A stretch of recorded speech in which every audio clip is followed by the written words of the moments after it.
Hi, it's Karen. Welcome to my YouTube channel again. I hope you've been keeping up with all my videos. Okay, someone's making fun of me. That's probably you at home. Okay, it's probably everyone watching this. So, guess what? Welcome to my world. Okay, so anyhow, this is a story about being a restaurant critic, which I am, in case you didn't know. I mean, I'm many things, but that's how I started.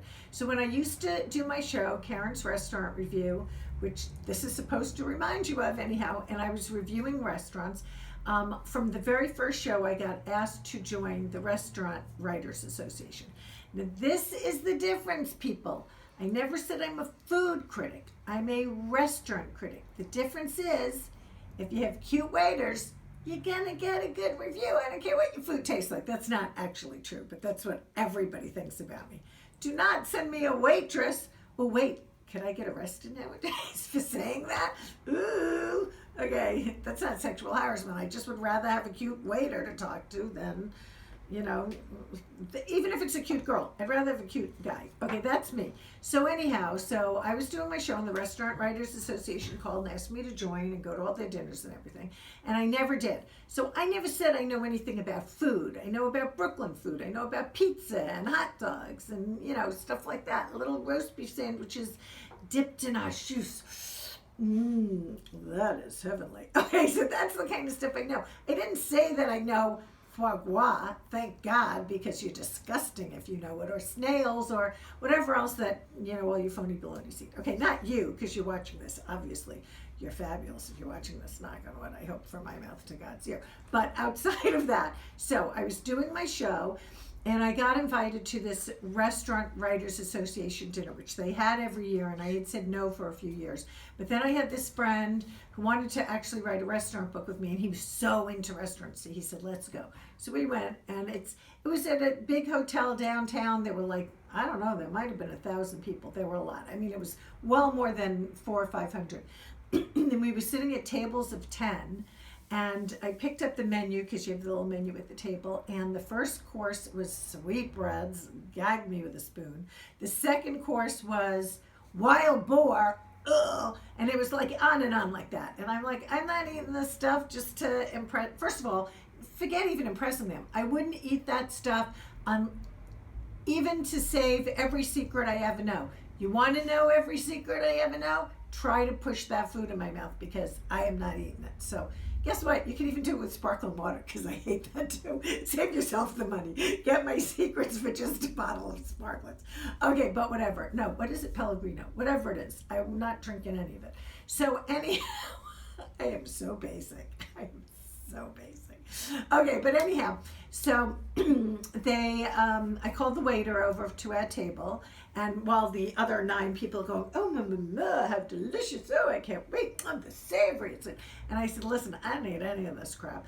Can I just order some chicken and potatoes and vegetables? He said, that's what you want? I said, yeah, a salad, chicken, give me that. And so he said, no, that's fine. So the person next to me goes, you know what? I eat this stuff all the time. Can I have some chicken too, please? And he goes, sure. By the time they were done, all 9 of the phony balonies said, I'll have what she's having. Nobody wanted that crap. But people who do it in church think they have to do that stuff. So, okay, so then anyhow, that's the difference in why I'm not a food critic. Just to let you know, restaurant, it's not just the cute waiters, it's the ambiance, it's the time we're having, it's the dishes, it's the cleanliness, it's the lighting. If they have good lighting, I'm doing the next video there. So if you're a restaurant with good lighting, let me know and I'll come do this there. Won't you be thrilled? Okay, so anyhow, like I'm doing you the favor, which I am. Okay, but so anyhow, so then later on in the evening, they have awards. That's what the show is for. So it wasn't a show, whatever it was a banquet dinner. So they go, we're gonna do the maitre d' award, so maitre d' of the year.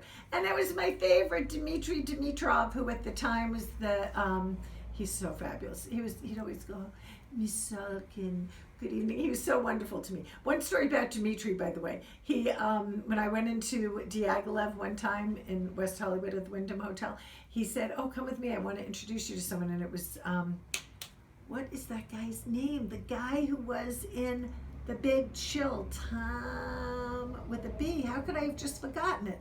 Well, then maybe the story won't make sense to you anyhow.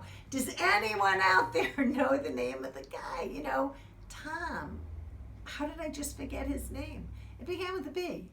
He was very famous and kind of handsome. Okay, so forget that story. I'll have to tell that to you some other time, because how did I forget something? Karen Sullivan, just forgot something. I'm really going to worry about this. I forgot a name. Okay, so anyhow, let me move this along. So anyhow, Dmitry Dimitrov was won Maitre d' of the Year, and he walked through these 1,000 people who were like, "Oh, Dmitry, oh no, Dmitry, blah blah blah blah," and he came over to me and hugged me. So what is your problem? That my crew, who's making a face, but anyhow, I was so excited. Like, out of everyone, the Maitre d' of the Year came over to hug me when he won, which was so nice because I love him. I'm happy he won. He's a Tower bar now, Sunset Tower Bar. Yeah, I don't think I've done anything with him recently, but whatever. So that's just to tell you, that's why I'm not a phony baloney food critic. But I can tell you what foods are good, and I can tell you what's delicious, but I can't tell you, I don't like to go to those restaurants where they fuse stuff together and people go, "Oh, isn't that wonderful? Toenail jam."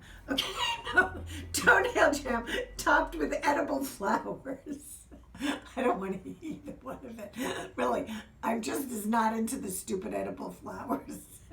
Whatever, but that's the thing. I am sorry, by the way, that I think I matched my background today, but we had to shoot this in a real hurry so that it would be in, hopefully, what you're reading it in today, to go along with the restaurant opening that I wrote about, where the owner was horrified because everything they brought out, I go, ew, no. Okay, I don't think I did that. I did it internally to my friends, but there was like, they brought me a pizza, and I said, "You sure it's just cheese and sauce? That's it, nothing else." They said, they swear to God. I took one bite and almost threw up. And my friend goes, "Oh, it's olive tapenade. The worst thing in the entire world," outside of truffle oil. But so I didn't eat one thing. They had salmon skins. Well, you'll see if you read this. There's nothing. They had caviar on top of lobster. I mean, I'm sure all of you were happy with that, but that's just not my kind of thing. If they had had a cute waiter, I think that would have gone a long way to help. Okay, thank you for coming. Read the accompanying thing, and I'll see you soon, because I have a good movie review coming up next week. See you then. Bye.